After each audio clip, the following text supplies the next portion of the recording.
semuanya, hai teman-teman. Hai teman-teman semua. Halo Lid. Yuk, Pam, apa kabar Pam? Alhamdulillah. Oh iya teman-teman, masih dengan gue Pamela Natasa. Dan gue Erlita. Oke, kita ketemu lagi di apa nih? Pamer. Random Talk. Pamela, Erlita, Random Talk. Oke, sebelumnya gue mau ucapin nih terima kasih buat teman-teman yang udah nonton atau dengerin Pamer Random Talk yang episode kemarin tuh, yang kita mainan tanya jawab pernah atau nggak pernah. Pokoknya kita ngucapin terima kasih banyak banget buat seluruh apresiasinya dan menjadi input yang baik buat kita berdua. Tuh. Udah lumayan sih, hampir 100 views ya. Semuanya Pamela semua itu. Kacau. Sebuah ini ya, kemajuan di step awal. Ya kita buat apresiasi lah. Oke, terima kasih ya teman-teman. Pam, kenapa tuh? Pada kesempatan kali ini nih, gue mau cerita nih sama lo. Beberapa waktu lalu, gue tuh baca artikel gitu. Judulnya tuh lumayan monohok banget sih bagi dari gue. Kira-kira tuh judulnya gini katanya. Generasi milenial lebih sulit menabung. Nah, gimana tuh? Sebagai orang yang terlahir tahun 95, which means yes, I am as a millennials, gue bertanya-tanya dong, kok bisa ya ada statement kayak gitu? Dan kalau gue coba searching lebih dalam lagi, lumayan banyak banget artikel yang bahas tentang topik yang relate sama statement sebelumnya tadi. Entah itu katanya kita gak bisa nabung, ataupun katanya kita tuh jadi generasi yang sulit mengelola keuangan. Nah, gue coba bacain satu paragraf nih ya. Katanya gini. Oke.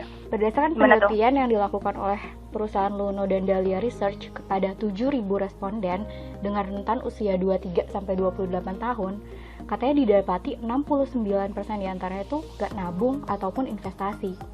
69%? Iya benar, lumayan banget ya, di atas 50% dari populasi. Nah, selain itu, hasil studi dari Bankrat.com tuh katanya nyebutin bahwa generasi kita ini katanya menghabiskan uang makan lebih besar di luar rumah. Apalagi, apalagi kan sekarang makin populer kan layanan pesanan online yang ngebuat pesanan makan atau minum tuh jauh lebih mudah parah sih daripada sebelumnya. Kita di rumah tapi kita bisa menjangkau apapun itu yang ada di luar rumah, ya nggak sih? Iya benar banget. Nah, bahkan ada Paxel sekarang loh. Betul, ada Paxel yang same day, gue bisa delivery aja dari Jakarta. Kayak cuma berapa jam aja kan? Iya. Kasarnya sih kayak ya cuma butuh jempol gerak aja gak sih? Kayak terus pesanan udah datang deh di depan rumah. Iya. Nah, tapi nih ya, kalau menurut gue pribadi yang jadi bahaya nih kalau udah tahap berlebihan dan bahkan bisa berdampak buruk pada pengelolaan keuangan. For example, kayak misalnya seseorang beli kopi kekinian tiap hari, like every day. Terus pesan makanan brand luar negeri tiap hari, bahkan 3 kali sehari. At the end of the month ngeluh gitu. Lah, duit gue habis kemana ya? Ngapain aja ya gue sebulan ini? Nah, dan akhirnya at the end juga gak bisa nabung. Entah itu duit kemana gitu. Pas gue lanjut baca nih. Gak asing gue sama kasus begini nih. Oke. Nah, gak asing kan? Abis itu gue kayak penasaran banget. Gue lanjut baca, cari artikel gitu lah. Sebenarnya apa sih fenomena apa sih yang terjadi di generasi kita ini? Apa yang terjadi di lo dan apa yang terjadi di gue gitu kan? Nah, hasilnya adalah katanya itu tuh namanya latte factor. Latte factor. Jujur gue juga latte. Jujur gue juga asli baru tahu banget istilah ini. Menurut artikel yang gue baca, latte factor itu katanya diperkenalkan oleh David Beach, salah seorang pakar keuangan. Nah, istilah ini nih mengacu pada pengeluaran kecil tidak penting yang sebenarnya bisa ditiadakan namun justru rutin dilakukan tiap hari. Yang didasari lucu banget faktornya mungkin karena kebiasaan atau bahkan ada tekanan sosial. Bisa kan? Hingga katanya adanya kontrol diri yang lemah. Nah, tanpa disadari, latte factor ini menggerogoti penghasilan seseorang. Makanya ada istilah tuh katanya kita tuh sulit nabung lah, apalagi investasi. Kalau menurut gue, ini topik yang lumayan menarik banget sih, Pam. Banget. Dimana kita nih sekarang lagi ngomongin tentang bisa diri kita sendiri, ya gak sih? Bisa relate kayak, banget. iya ya gitu ya, we can relate gitu. Terus kalau dari perspektif atau sudut pandang lo nih, to be honest, penasaran banget sih gimana tanggapan lo tentang apa yang barusan gue paparkan tadi, tentang latte factor, tentang katanya kita gak bisa nabung. Apakah bener tuh hal-hal yang negatif itu juga terjadi sama lo, atau justru sebaliknya? Dan gimana sih caranya lo mengelola keuangan lo selama ini? Tentunya tanpa berbicara besaran income ya, karena kan kita paham betul income adalah salah satu yang sepatutnya menjadi privasi pribadi orang masing-masing gitu. Gimana tuh, Kak? Tadi gue udah bilang kayak gue nge-relate banget. Jadi sebenarnya mungkin agak pengakuan dosa kali ya gue di sini. Kayak jujur, tahun 2019 tuh gue tahun hancur banget. Kerjaan gue tuh kayak jajan junk food sama kopi mulu hampir tiap hari, sampai duit gue tuh kayak habis aja gitu buat jajan. Terus udah gitu, selain duit gue habis, timbangan gue parah hancur banget. Gue kayak kepala 6, lo bayangin dari gue kuliah kepala 4 gue jadi kepala 6. Timbangan gue itu tuh kayak ada masanya waktu itu gue tuh hobi banget sarapan kopi kan, kopi susu, bukan kopi yang pahit gitu ya, kayak tapi untungnya walaupun tapi untungnya waktu itu nggak terlalu lama sih kayak gue punya lifestyle yang kayak gitu. Nah gue kayak mikirnya waktu itu karena gue nggak punya waktu banyak buat sarapan, instead gue harus yang ngemil buah atau apa gitu ya yang kayak lebih sehat, gue tuh malah milih tuh kopi susu, karena menurut gue tuh kopi susu gampang gue dapet, kenyangnya instan, terus cepet aja gitu. Dengan kemudahan teknologi tadi ya. Iya benar. Terus juga bikin seger aja gitu, apalagi ice gitu kan, gue selalu pesen yang dingin gitu kayak seger aja gitu, kayak pagi-pagi gue minum dingin. Terus sebenarnya tuh double trouble banget buat gue, badan dan kantong gue jadi nggak sehat. Sebenarnya kalau misalnya gue nggak sarapan kopi susu gitu, nah gue bakal tetap minum kopi susu tuh kayak siang gitu. Jadi gue selalu nyari pasti timing ya setiap hari ya. Iya, selalu hampir tiap hari gue selalu nyari timing gue pengen minum itu. Kayak jadi ketagihan gitu kan, apalagi manis. Pengen aja tiap hari, hampir tiap hari gue pesan kopi susu. Minimal kan harganya di 15 ribuan sampai 20 ribuan. Itu jarang gitu sih, kan. 15 tuh jarang.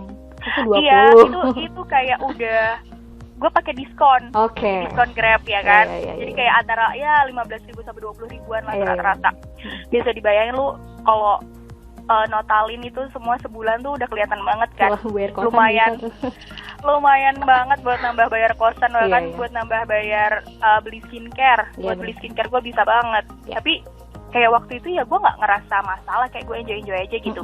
Karena teman-teman gue sekeliling gue juga tuh pada ngopi, jadi kayak kita tuh bareng-bareng gitu. Jadi ya udah ada temennya kan, banyak temennya. Dan tahun lalu juga menurut gue kayak hype banget kan kedai kopi itu di mana-mana. Jadi kayak somehow gue harus nyobain semuanya gitu.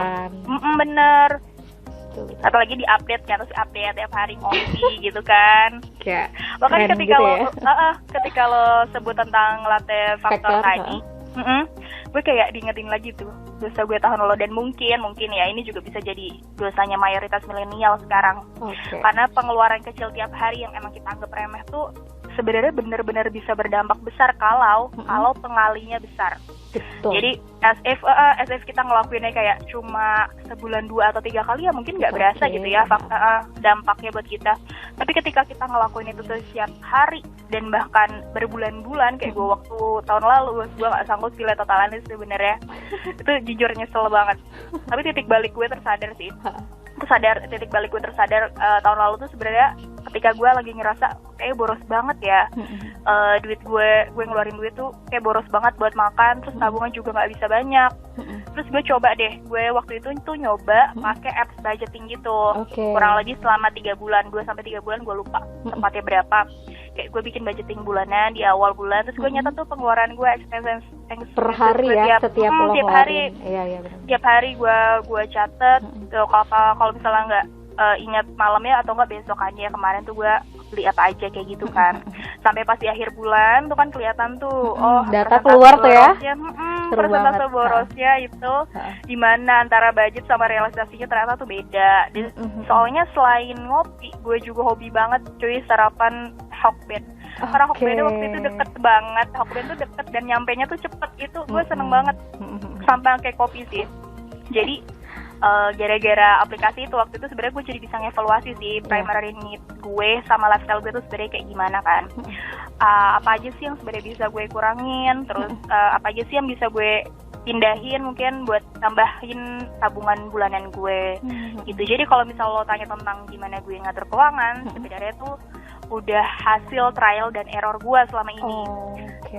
Gitu. Jadi sebenarnya sebelum case yang kayak tadi gue ceritain, gue tuh udah punya cara sebenarnya waktu terjadi hal itu. Terus sebenarnya gue juga udah punya cara untuk ngatur pengeluaran gue, tapi tetap aja kan waktu realisasinya tuh susah banget buat stick to the plan.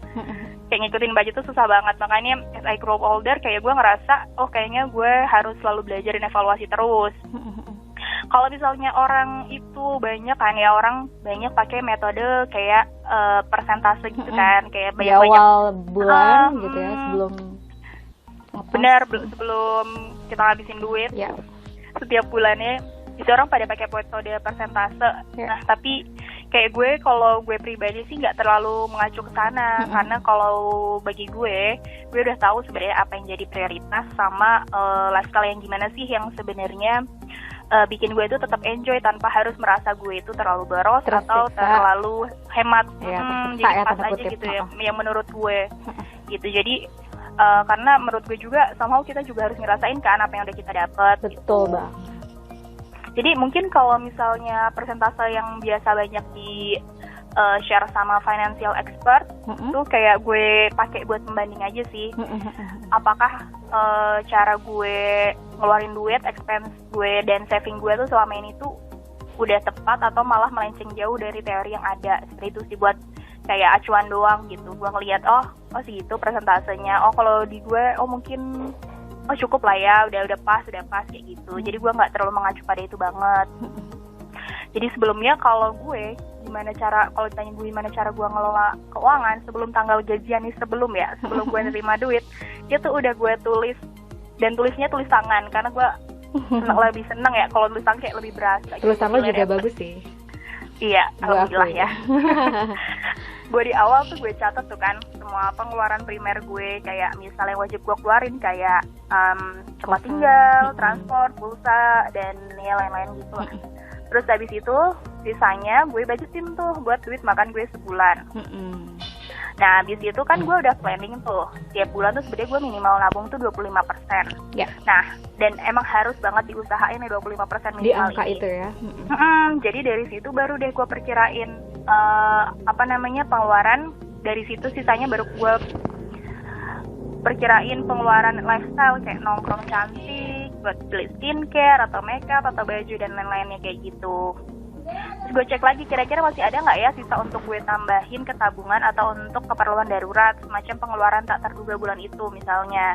Jadi kalau misalnya minimal tabungan gue nggak bisa achieve tuh, jadi gue bisa kaji lagi deh apa yang harus gue kurangin. Misalnya gue review dari budget lifestyle tadi, atau misalnya dari budget makan. Jadi minimal banget yang 25% tadi itu harus diapa-apain. Ada harus segitulah pokoknya. Yang 75% itu dari lo puter-puter ya. Iya benar. Jadi gue kurang-kurangin dari yang mana nih biar ini nih minimal banget gitu. Atau misalnya pas udah bisa nih minimal banget, terus juga gue perkirain kayaknya gue bulan ini nggak bakal main banyak atau nggak bakal jajan-jajan lifestyle yang gimana-gimana banget gitu ya, misal nongkrong atau nonton kayak gitu, terus masih ada sisa, nah baru sisanya gue tambahin lagi deh, jadi dia nggak minimal 25% doang tuh, gue tambahin lagi gitu. Dan tapi nanti setelah gue akumulasi kan mungkin bisa jadi 25% atau lebih, itu baru gue bagi-bagi lagi, ini gue bagi buat yang ini misalnya dana darurat, misalnya ini gue mau investasi, mau nambahin, mau beli apa gitu. Terus emas ya? Iya, misalnya seperti itu. Atau mungkin ada sebagian yang ini gue mau 2 bulan lagi gue mau jalan-jalan, atau gue mau beli apa gitu, atau mungkin gue akan ganti handphone atau kayak gitu. Jadi gitu sih kalau versi gue, mungkin bisa diterapin juga di orang lain. Tapi ya rincian kebutuhan primer sama lifestyle-nya mungkin ya persentasenya disesuaiin juga kali ya. Terus persentase savingnya juga mungkin disesuaiin juga dengan kebutuhannya masing-masing. Karena kan kita nggak tahu ya kebutuhannya tiap orang beda-beda dan tanggung jawabnya juga beda-beda gitu. Itu sih kalau gue. Wow, gue terkesima banget sih jujur. Karena, panjang ya? Panjang, tapi sebenarnya ketika lo jelasin tuh gue tuh mikir dan itu kayak ngerefleksi ke diri gue, dan ternyata kita tuh gue sama lo tuh agak-agak ada beberapa hal yang sama kayak strict to the point dan sebagainya. Dan gue lagi mikir-mikir, gue mencoba meng-highlight beberapa hal yang lo tadi cerita. Yang pertama, kalau menurut gue itu tentang evaluasi primary needs dan lifestyle yang emang penting banget harus dilakukan dari cerita lo tadi itu. Karena somehow itu yang membuat kita tuh jadi tahu apa sih sebenarnya kebutuhan kita dan apa kemauan kita sebenarnya apa gitu kan selama sebulan ke depan. Terus juga jadi tahu setiap bulan dari income yang kita dapatkan itu sebenarnya ngalir atau masuk ke pos mana aja, ya nggak sih? Nah, kalau gue coba sharing dari pengalaman gue nih ya Pam, mirip sih sama lo tadi. Semenjak Juli 2019, gue inget banget Juli 2019, gue tuh pakai aplikasi namanya Money Lover. Nah, Money Lover ini ngebantu gue banget parah untuk ngehasilin data expenses gue tiap bulan. Itu tuh keluar buat apa aja. Nah, sehingga bisa memudahkan gue untuk bisa evaluasi diri. Misalnya kayak dengan pendapatan sebesar X rupiah, itu tuh udah bermanfaat buat apa aja sih gitu. Terus bisa checklist, gue tuh udah jahat atau belum, gue tuh udah bayar tagihan insurance atau belum, terus gue udah bayar kosan atau belum, nah kayak gitu-gitu. Terus gue tuh bulan ini banyak hangoutnya nggak sih, gue udah nonton atau enggak, gue udah nonton konser, nonton film dan sebagainya. Kalau misalnya ternyata di bulan ini udah banyak hangoutnya nih, nah berarti bulan depan harus dikurangi dan lain-lain. Karena kan kita juga harus sadar diri ya. Mirip-mirip kayak misalnya gue juga misalnya bulan ini banyak banget sih gue habis skincare, ya bulan depan enggak gitu, toh persediaan masih ada gitu kan. Iya benar. Nah, kalau yang kedua itu menurut gue yang tadi lo paparin itu memang perlu banget adanya kesadaran untuk kontrol diri sih, ya nggak? Iya itu banget sih. Nah kan berdasarkan dari pengalaman lo tadi Pam, gue tuh belajar kalau emang salah satu yang ngebentuk kebiasaan kita sometimes ternyata bisa karena lingkungan sekitar. Nah tadi lo bilang, salah satu. Karena teman-teman ngopi, ya kita jadi ikut ngopi. Ya kan? Ya gak sih? Iya benar. Jujur asli, we're totally same. Kayak gue pernah persis berada di posisi lo. Dan yang bisa akhirnya nyadarin gue yaitu gimana kita tuh bisa kontrol diri kita sendiri. Iya. Refleksi aja sih sendiri. Ngopi boleh gitu. Kalau sekeliling lo mungkin makan buah sehat-sehat, ya pasti lo bakal ngikut gitu. Kalau mereka junk food ya lo juga ikut gitu. Nah, yang bisa kontrol kan kita ya, lo mau ikut atau enggak. Sebenarnya kan kita cuma punya dua pilihan gak sih, yes or no. Ya mau ikut apa enggak, benar. Dan yang akhirnya itu yang menyadari kita tuh emang kontrol diri kita sendiri. Ngopi boleh, hangout boleh gitu kan. Kalau kata anak-anak sekarang sih YOLO, you only live once. Iya sih. Ya kayak maksimalin, tapi kan tetap harus bisa kontrol diri juga. Jangan sampai, ya dengan catatan itulah, jangan sampai jatah minimal 25% dari income itu untuk ditabung itu jangan sampai terlewatkan. Ya nggak sih? Prinsip lo tadi. Walaupun mungkin presentasenya beda-beda ya tiap orang. Mungkin ada yang lihat gue gede banget 25% gitu. Ya karena itu kebutuhan kita kayak gimana gitu. Mungkin kalau orang lain cuma 10%, tapi emang karena kedepannya dia udah mapan dan sebagainya kita nggak tahu. Iya benar-benar. Terus apalagi tadi lo menarik banget lo bahas dikit tentang pentingnya menyiapkan kebutuhan darurat atau dana darurat lah gue bilang. Karena memang ketika gue baca-baca itu kan memang harus sesuatu yang memang harus kita persiapkan. Karena kita nggak tahu ya kedepannya akan gimana. Entah kita tuh bisa aja mendapat posisi terancam PHK atau mungkin berada di posisi harus memutuskan untuk resign gitu karena alasan satu dan lain hal, ya nggak sih? Nah, dan apalagi kayak sekarang juga kan pas lagi pandemi kayak gini, jadi mikir nggak sih? Dana darurat itu penting banget. Apalagi kalau misalnya setahun sebelumnya emang udah kita siapkan dana darurat, ya udah bisa gitu ya, dan memang aman gitu. Dan kalau misalnya kita berada di posisi paling buruk pun gitu, ya kita bisa masih memenuhi basic needs kita. At least selama basic needs saja, selama 2-3 bulan pakai dana darurat itu. Sambil kita pastinya kan cari-cari rezeki lainnya, ya nggak sih? Walaupun sebenarnya mungkin karena resiko keuangan orang beda-beda, mungkin besaran dana daruratnya beda-beda kali ya. Ada pasti. Untuk 3 bulan ke depan, mungkin ada yang untuk 6 bulan, untuk setahun, kayak gitu. Banget.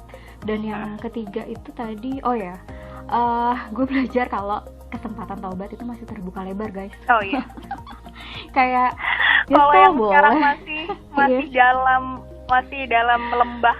Iya, lembah masalah ngopi tiap hari itu, aduh mendingan udah deh dikurangin dulu ya. Apalagi kita belajar juga dari kisahnya Vidi Aldiano. Kalau teman-teman bisa lihat YouTube-nya, jujur gue sampai ngeplay itu 3 atau 4 kali. Iya.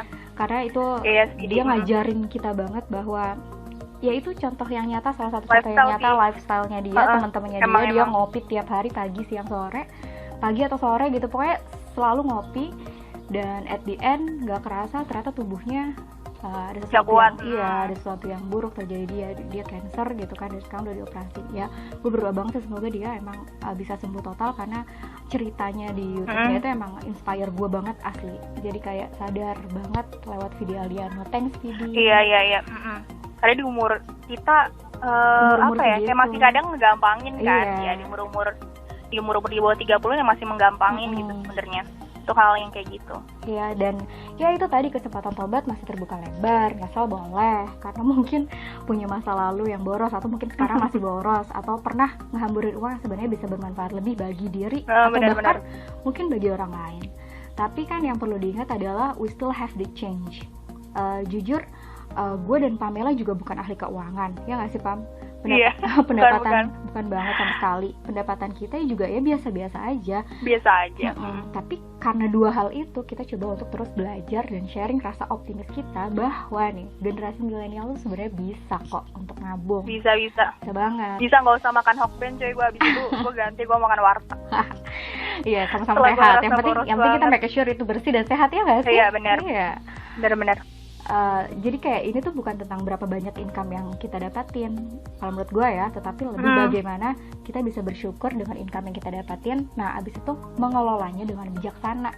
Untuk apa? Untuk bisa meminimalisir rasa penyesalan yang mungkin gue yakin bisa aja beberapa kemudian hari ini bisa terjadi gitu penyesalan. Tapi kan seenggaknya dengan kita belajar mengelola uang dan sebagainya, itu bisa diminimalisir lah gitu.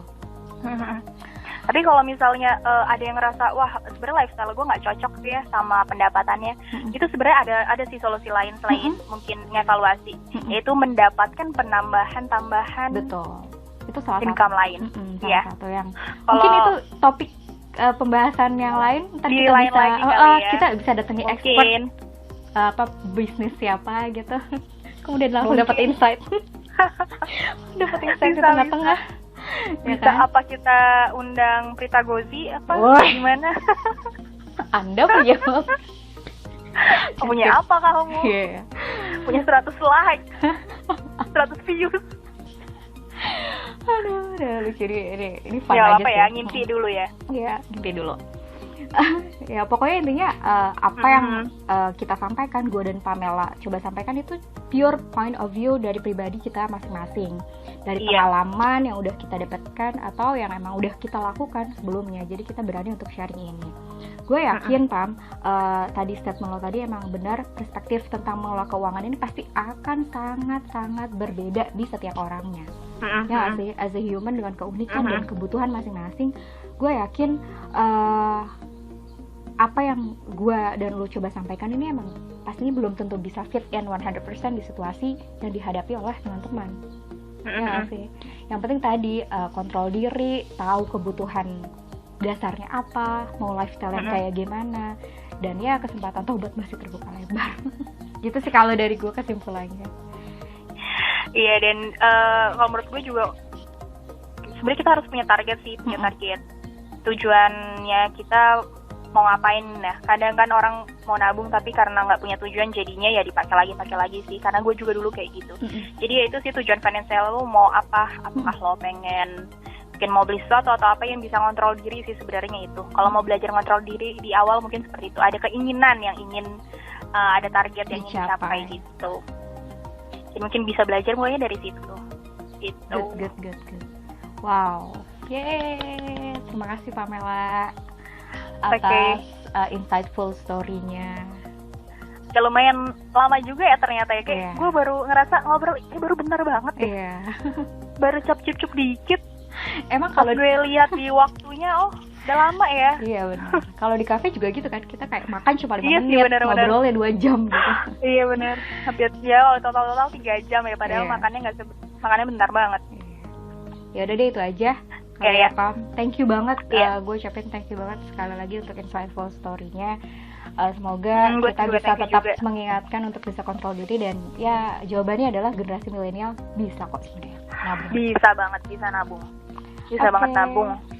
Penutup dari Oke, dari gue mungkin ya sekian dulu ya bahasan kita tentang apakah generasi milenial bisa nabung atau enggak. Tadi benar jawabannya adalah bisa, dan semoga bermanfaat, dan mungkin di lain waktu kita bisa sharing hal-hal yang lain ya yang mungkin relate sama ya usia-usia kita, atau apalah problem yang banyak banget dihadapin sama usia kita. Kayak gitu, itu aja sih. Ini udah puasa hari keberapa ya? Tinggal minggu depan kita udah mau lebaran. Semoga, alhamdulillah, gue gak nyangka cepet banget. Semoga teman-teman semua juga masih bisa kuat puasanya dan lancar ibadahnya. Lancar ibadahnya, mungkin lebih diperbanyak lagi mungkin ibadahnya di 10 hari terakhir ini. Udah sih buat gue itu aja. Mungkin terima kasih buat teman-teman yang udah ngedengerin sampai di akhir. Apresiasi banget sih, karena ini lumayan lama buat gue ya untuk ngedengerin kayak gini ya, lumayan juga gitu buat ngedengerinnya. Udah sih itu aja mungkin. Thank you semuanya. Bye. Sampai ketemu lagi. Thank you juga Lita. Thank you juga buat obrolannya. Sampai ketemu di episode selanjutnya. Bye bye.